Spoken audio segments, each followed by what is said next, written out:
간절히 기도하더라. 오늘 말씀의 제목입니다. 오늘은 3.1절 기념주일입니다. 일제시대에 기도하는 그런 성도들이 있었으므로 저들 기도 때문에 독립이 되었다고 믿습니다. 세상 사람들은 독립의 다른 이유를 말한다 해도 적어도 그리스도인들은 그렇게 고백합니다. 기도의 힘을 알기 때문이지요. 기도하는 백성이 있는 나라는 절대 망하지 않습니다. 기도하는 한 사람은 기도하지 않는 한 민족보다 강하다라고 목소리를 높인 존 막스의 말에 정말 기도하는 그런 성도는 전적으로 동의합니다. 기도는 강력하기 때문에 그렇습니다. 신사참배를 거부한 주기철 목사님은 기도는 강한 힘이며 바위를 깨트리는 망치라 했습니다. 이제 힘들고 어려운 일제시대 6.25 전쟁 이후 대표적인 부흥사로서 민족을 깨우고 사회를 위하여 마음을 다했던 이성봉 목사님은 기도를 가장 강력한 영적인 무기로 강조하며 무엇보다도 성도들의 그 삶 가운데 철야 기도하는 것, 금식 기도하는 것의 중요성을 참으로 강조하며 본인이 솔선수범하며 그렇게 시대를 이끌었습니다. 손양원 목사님은 또 어떻습니까? 자기 아들을 죽인 그런 원수를 양아들 삼았습니다. 기도가 그것을 가능하게 했다고 고백했습니다. 길선주, 한경직, 최봉석, 김익두 등 기라성 같은 신앙의 선배들이 기도를 통하여서 이 시대에 참으로 하나님의 뜻을 그렇게 선포했고 기도함을 통하여서 민족의 횃불들이 되었습니다. 오늘 본문에는 기도의 사람들이 나오고 있습니다. 따라서 자연스럽게 기도가 강력한 무기임을 또한 보여줍니다.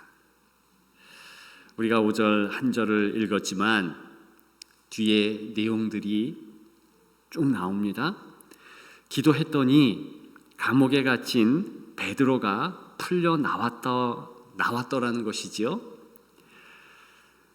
그렇게 기도하고 또 하면서 기도의 환희와 기도의 권세를 알게 된 성도들, 이 초대교회 성도들은요, 부수적으로 기도함으로 반드시 깨달아야만 했고 깨달으며 가장 유익했던 몇 가지 사실들이 있었습니다.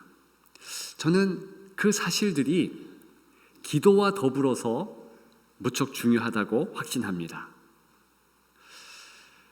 바로 이것들이 우리 삶에 또 다른 능력이 되고요, 부욕해 하는 기초석들이 되기 때문입니다. 그러한 사실들은 무엇이겠습니까? 몇 가지로 나누고자 하는데 그 첫째는요, 고난은 끝이 좋다라는 사실입니다.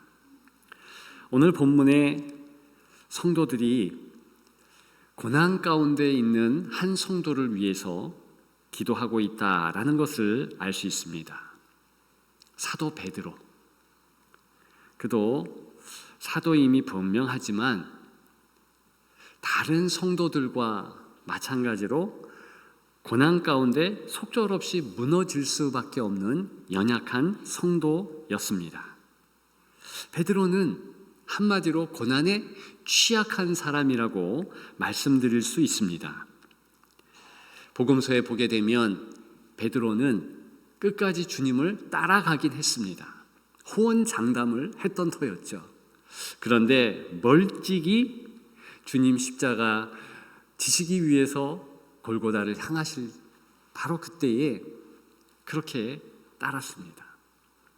그리고 주님이 여러 본교의 뜰에서 고난 당하실 때 그때도 멀찍이 바라보았습니다. 그리고 3번이나 주님을 모른다 부인했고 저주했습니다. 한마디로 말하면 그렇게 한 이유가 바로 고난 때문이더라는 것이지요. 잡혀서 맞을 수도 있고 심지어는 함께 사형장의 이슬로 사라질 수도 있었습니다. 두려웠습니다. 그런데 오늘 본문에 베드로는 옥에 갇혔고 그랬습니다. 옥에 갇혔대요. 이 옥은요, 베드로를 위해서 특별히 제작된 그런 옥이라는 것을 알 수 있습니다. 일단 감시하는 군사들이요 4조로 나뉘어서 4명씩 24시간 감시하고요, 잠잘 때조차도 2사람은 감옥 안에 들어와서 좌우에 자리하고 꽁꽁 쇠사슬로 묶은 후에 잠을 자게 합니다. 왜 이렇게 철저하게 할까요? 그 이전에 도망한 적이 있었기 때문에 그렇습니다. 이런 상황이라면 얼마나 두렵고 떨리고 마음이 무너지겠습니까?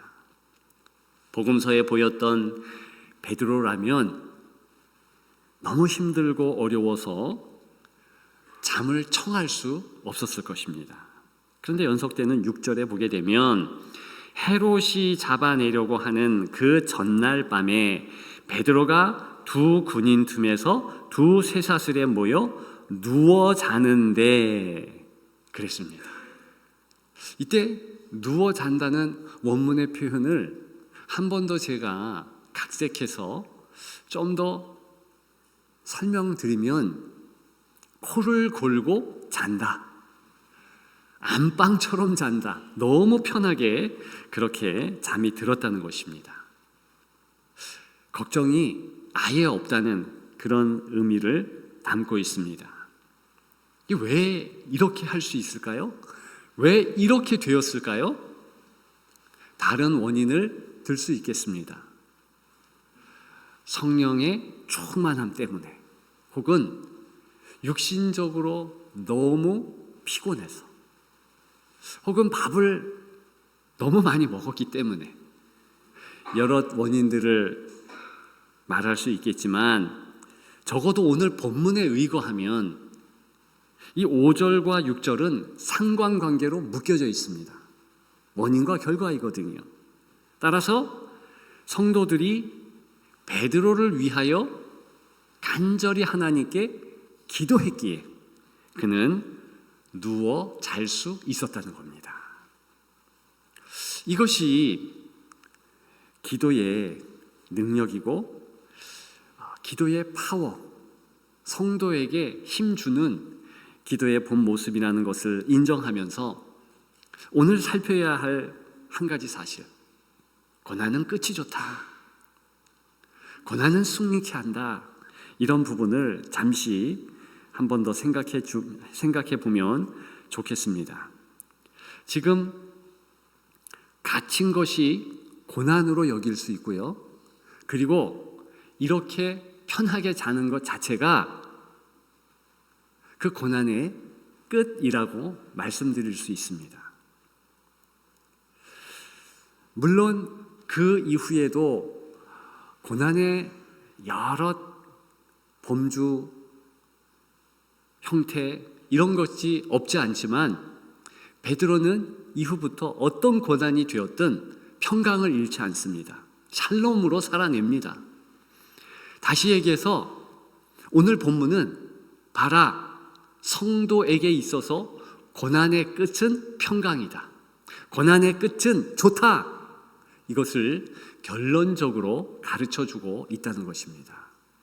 근데 이 모습이요, 너무 놀라운 것은요, 지금 사도행전 12장의 사건을 말하고 있거든요.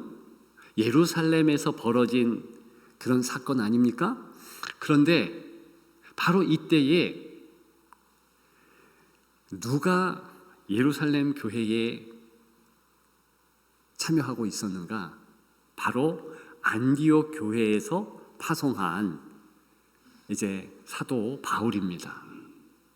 바울이 여기에 있었다는 사실이고, 지금 베드로가 이렇게 힘들고 어려운 가운데에서도 평강을 잃지 않고 코골며 잘 정도로 그렇게 담대함으로 나아간다 알고 있었습니다.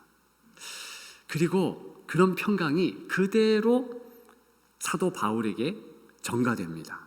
그래서 사도행전 16장 16절, 주는 그리스도시요, 그게 아니군요. 그 주 예수를 믿으라, 그리하면 너와 내 집이 구원을 얻으리라. 그 말씀을 하면서 담대했던 감옥의 그 사도 바울의 모습, 바로 베드로에게 배웠다라는 것을 알 수 있습니다.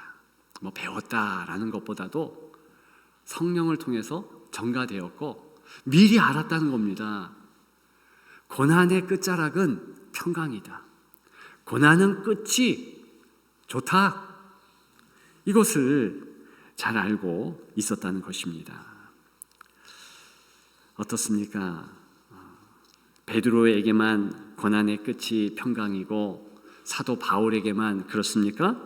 우리에게도 그렇다는 것이지요. 그런데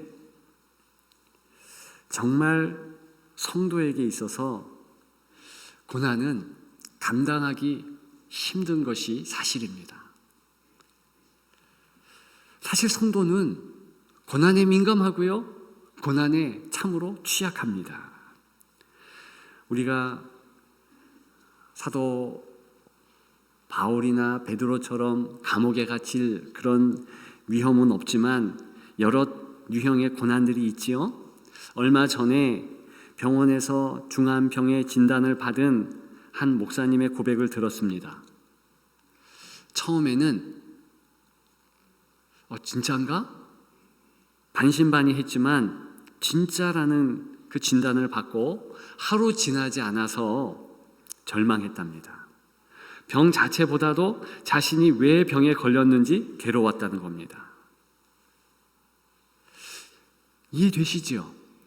병도 힘들지만 아니 왜 내가 그런 몹쓸병에 걸렸어? 왜 하필 나야? 내가 왜 그래? 왜 이래야만 돼?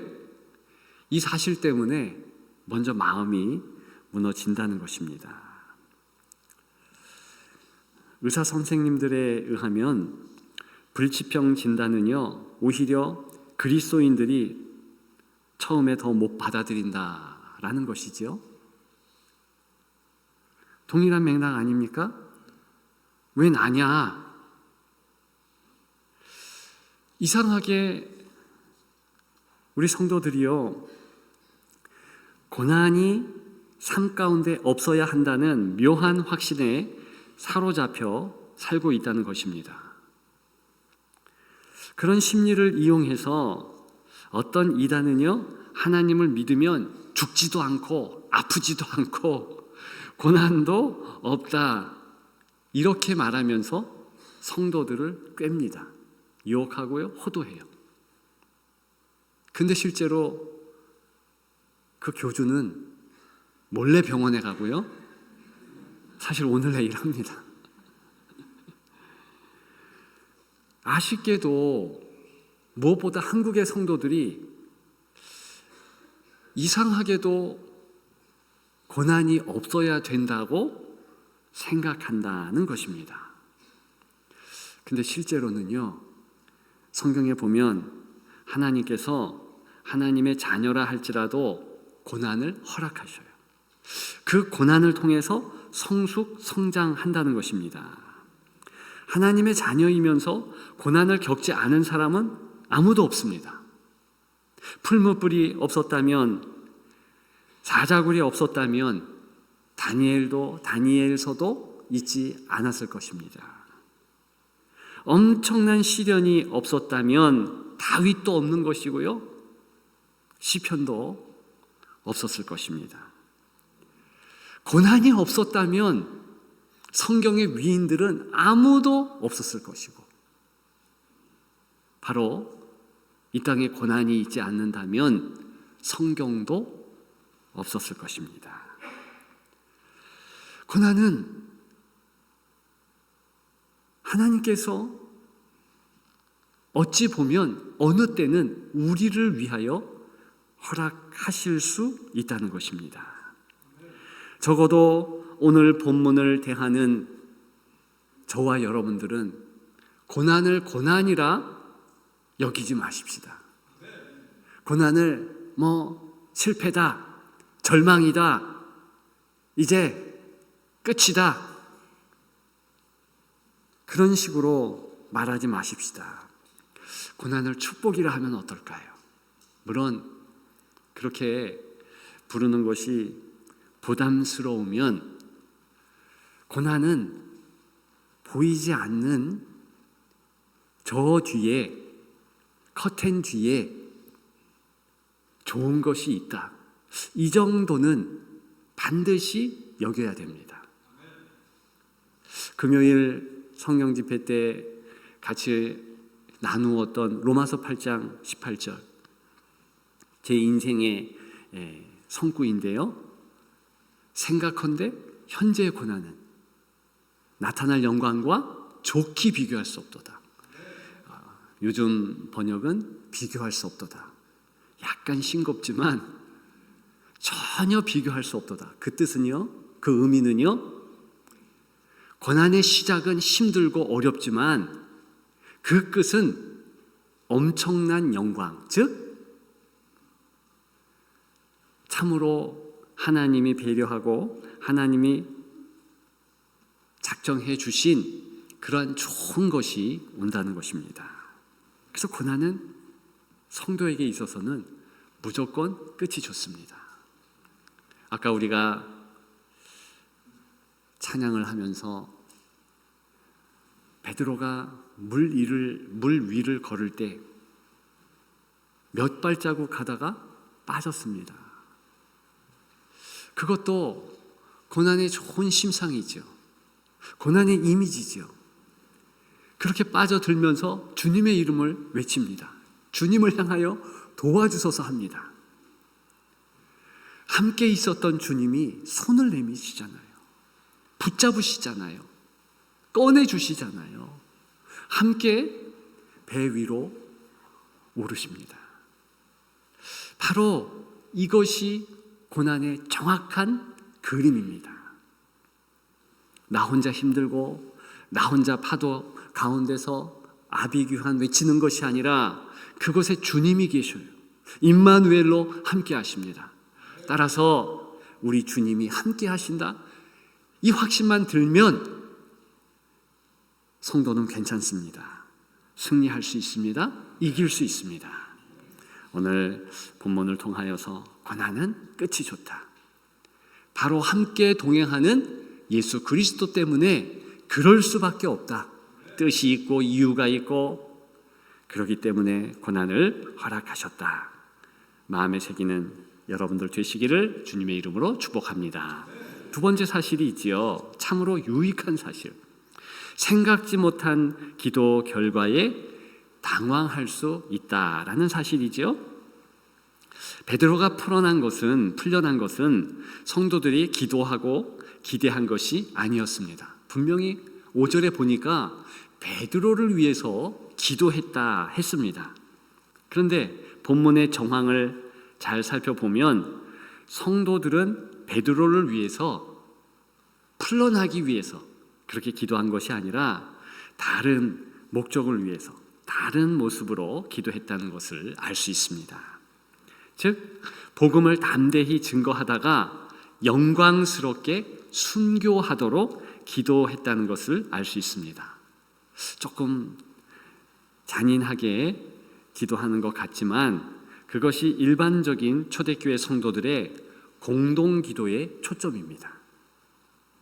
개인적으로는 성도들이 이 마가다락방에 모여서 주여 감옥에서 풀려나게 하옵소서, 그렇게 기도할 수 있지만 적어도 공동 통성으로 중보하는 이 기도 가운데서 가장 첫 번째의 기도, 초점을 맞춘 기도는 복음을 담대하게 증거하게 하시옵소서. 순교의 자리까지도 예수 그리스도를 부르다가 당당하게 순교하게 하시옵소서. 이것이요 초대교회 성도들의 중보 기도의 핵심이었습니다.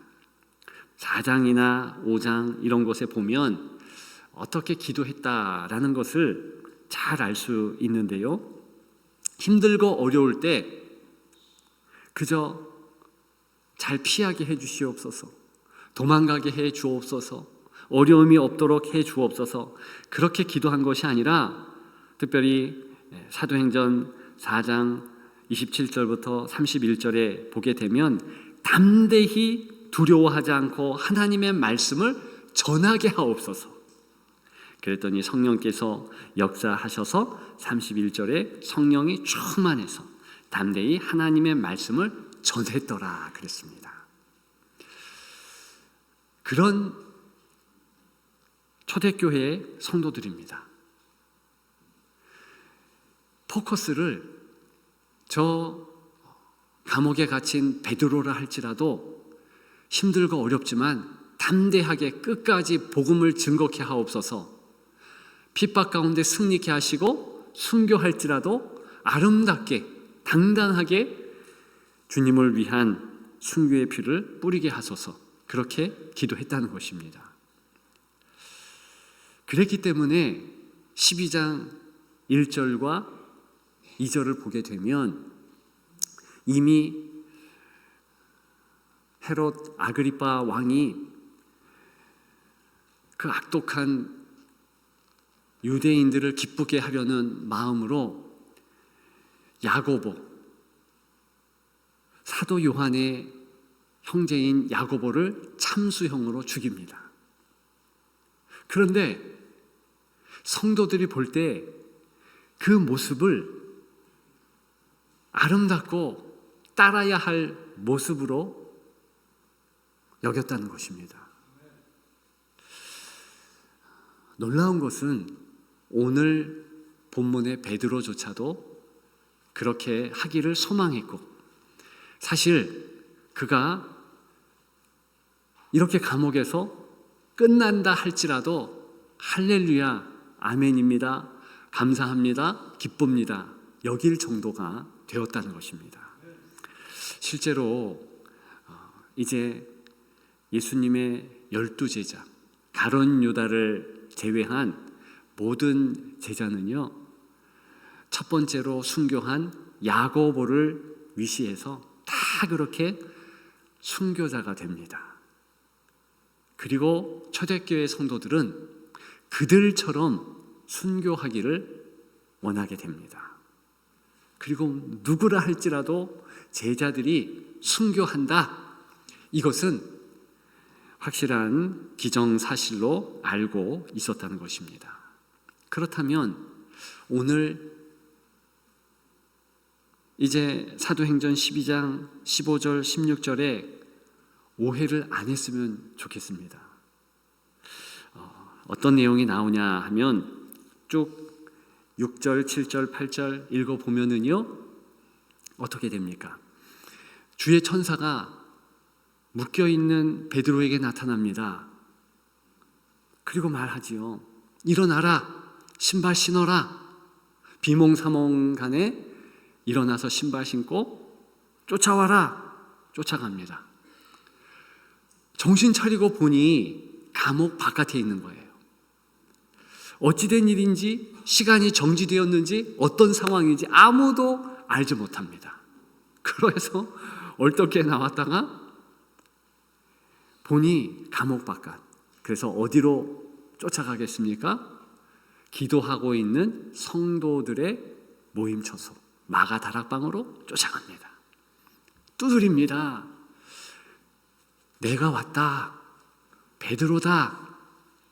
그랬더니 마가 다락방에서 일하는 한 어린 종이 쫓아나오지요. 이름이 로데입니다. 문 열지 않는 채로 놀랍니다. 다시 들어가서 베드로가 왔다 그렇게 외칩니다. 그랬더니 15절 16절 보게 되면 너 미쳤냐? 너 진짜 미쳤냐? 못 와. 왔다면 베드로의 천사야 이렇게 얘기합니다. 그리고서 실제로 베드로를 확인한 성도들은요 놀랬다 그럽니다.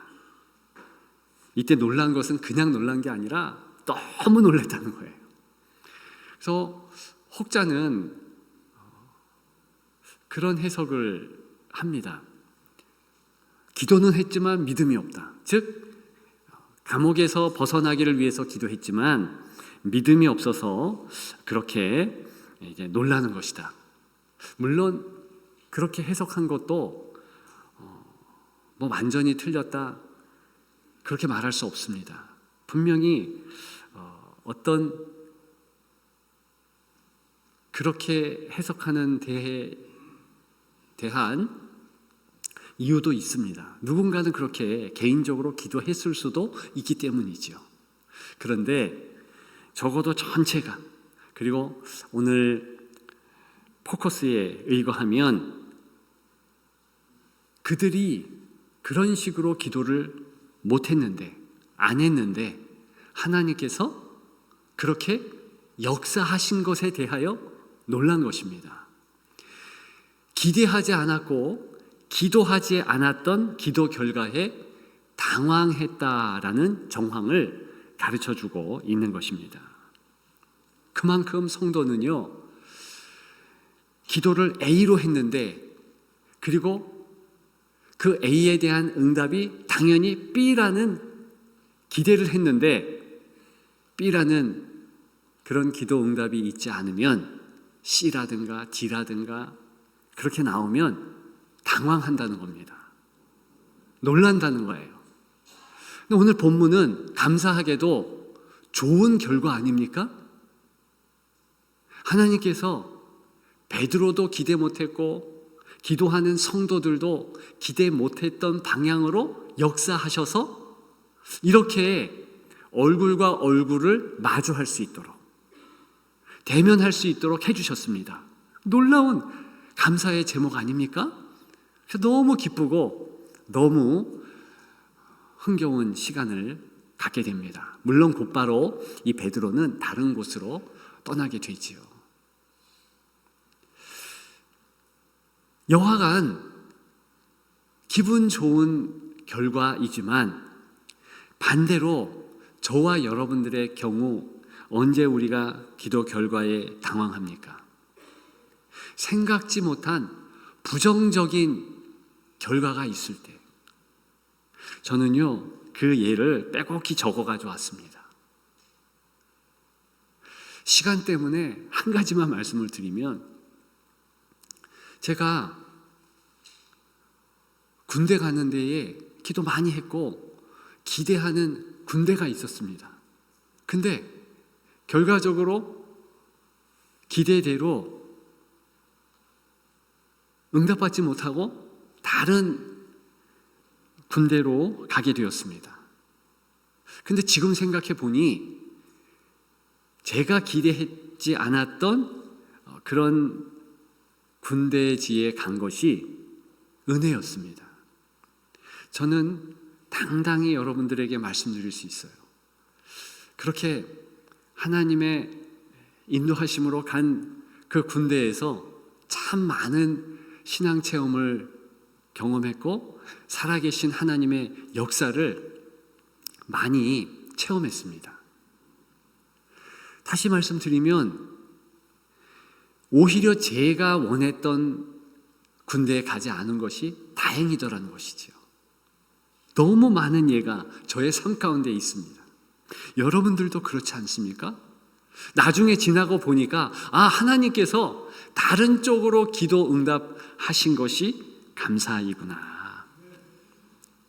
여러분 눈에 나쁘게 보인 그런 기도 응답이라 할지라도 사실 합력해서 선을 이룹니다. 여러분 눈에 나쁘게 보이는 것 뿐입니다. 하나님께서 분명히 뜻이 있고 영적인 유익을 위하여서 그렇게 인도하신다는 것입니다. 그것을 기억하시는 여러분들 되시기를 주님의 이름으로 축복합니다. 마지막 세 번째, 최고의 기도는 중보기도라는 사실이죠.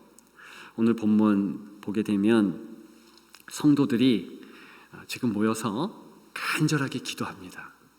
근데 자기들을 위한 기도가 아니고 5절을 다시 한번 보게 되면 그를 위하여, 베드로를 위하여 기도하는 것입니다. 그러니까 자기들의 환경과 자기들의 문제에 매몰되지 않고요, 좀 더 남의 문제, 베드로의 문제를 붙잡고 기도했다는 것입니다. 그것은 기도의 중요한 시사점을 가르쳐 줍니다. 기도는요, 어느 때는 자기 자신을 초월해야 합니다. 자기를 뛰어넘어야 돼요. 그래야지 기도다운 기도가 되게 됩니다. 왜 우리가 주기도문을 하고, 왜 우리가 몇 가지 제목을 놓고 먼저는 나라와 민족을 위해서 기도해라, 남들을 위해서 기도해라, 이런 식으로 말을 합니까? 우리는 이기적인 심성 때문에 우리 자신의 문제에 매몰되기 쉽습니다. 내 자신만을 위해서 기도하기가 너무 쉽다는 거예요. 그렇게 하다 보면 우리 자신의 문제가 더 커 보이고, 기도하다가 오히려 더 큰 상실감에 빠질 수도 있습니다. 그런데 기도는 그런 게 아니잖아요. 남들을 위해서 기도하면서 남의 상황, 지금 베드로의 그 상황 보십시오. 너무 힘든 상황이에요. 그리고 도저히 이런 곳에서 평강을 찾기에는 불가능한 그런 상황입니다. 근데 그 사람을 생각하면서, 또 그 사람 상황과 그 사람의 현재의 모습에 또 마음을 뺏기는 것이 아니라, 그러므로 하나님의 능력, 그러므로 하나님의 인도하심, 하나님께 시선이 머물게 된다는 것입니다. 전능하신 하나님께서 붙잡아 주시지 않으면 진짜 베드로는 그런 가운데서 어떻게 평강을 찾습니까? 어떻게 샬롬으로 살아낼 수 있겠습니까? 담대함을 찾아서 예수 그리스도의 이름을 누구에게나 증거할 수 있겠습니까? 안 되거든요. 근데 하나님의 능력을 목도하면 온 우주를 창조하신 하나님, 지금도 여전히 그 섭리하시고 인도하시는 그 하나님을 바라본다면 가능하죠. 확신이 생기죠. 그래서 기도는 어느 기도 형태일지라도 하나님께 수렴되게 되어 있습니다. 하나님께 집중하게 되어 있습니다. 근데 그 길이 빠른 것은 중보기도예요. 경험적으로 여러분들 아시지 않습니까? 내 기도보다 남 기도하다가 더 깊은 하나님의 나를 향한 위로를 경험적으로 체험하게 됩니다. 그것을 기억하면서 우리는 중보기도하는 그런 기도자가 되기를 소망해야 합니다. 오늘 본문의 성도들처럼 남 잘 되는 기쁨, 남이 정말 그리스도 안에서 세워져 가는 그 기쁨, 그것에 충실하고 감사가 넘친다면, 그러면 하나님이 내 환경과 내 조건들을 갑자기 변하게 하십니다. 다 바꿔주십니다. 이것이 베드로를 위해 기도했던 교인들이 깨달았던 현실이었습니다. 쭉 보다 보면 이들이 능력을 받아요. 이들이 정말 하나님의 은혜 가운데서 승리하는 그런 신앙생활을 한다는 것입니다. 중보기도자가 되는 여러분들 되시기를 주님의 이름으로 축복합니다. 간절히 기도하였더라. 이제 결론을 맺고자 합니다. 저명한 독립운동가였던 이윤영이라는 분이 있습니다. 많이들 아실 것인데요. 이분은요, 한때 우리나라의 국무총리 서리도 하고요, 목회자로서 또 여러 일들을 감당하신 분입니다. 근데 이분이 저에게는 잊을 수 없는 그런 분이라는 것은, 이분이 무슨 말을 했느냐 하면 우리나라 지형에 대하여 재미있는 말을 하셨습니다. 우리나라의 지형이 어떤 사람들은 토끼 모양이다, 어떤 사람은 호랑이 모양이다 했는데, 자기가 볼 때는 너무나 확실하게 기도하는 성도의 모습이라는 것이지요. 제주도는 벗어놓은 신발이고 두 손을 모아서 간절하게 그런 기도하는 모습이 한반도의 본연의 모습이다라고 말했습니다. 여러분, 오늘 한번 확인해 보십시오. 이제 지도를 꺼내셔서 이게 토끼로 보이는지 호랑이로 보이는지, 기도하는 그런 성도로 보이는지 한번 체크해 보십시오. 기도하는 성도로 보이기를 소망하지만 그 모습 안 보여도 상관없습니다. 진짜 중요한 것을 여러분들은 아시잖아요. 이 한반도에 기도하는 사람이 있다면 그게 중요한 사실 아닙니까? 그러면 이 땅이 어떻게 될까요? 정말 하나님의 은혜가 계속 될 줄 믿습니다. 기도하는 성도가 있다면 자녀 세대 괜찮습니다. 기도하는 성도가 있다면 교회 괜찮습니다. 지역사회 괜찮습니다. 이 한국 괜찮습니다. 다만 기도하는 이들이 없어지니까 문제지요. 우리 기도하십시다. 중보기도 하십시다. 나라와 민족을 위해서 바로 기도할 때입니다. 그렇게 기도함으로 민족이 살고 나라가 살고 자녀 세대가 살아나는 그런 우리 현실이 되기를 주님의 이름으로 축복합니다. 축복합니다.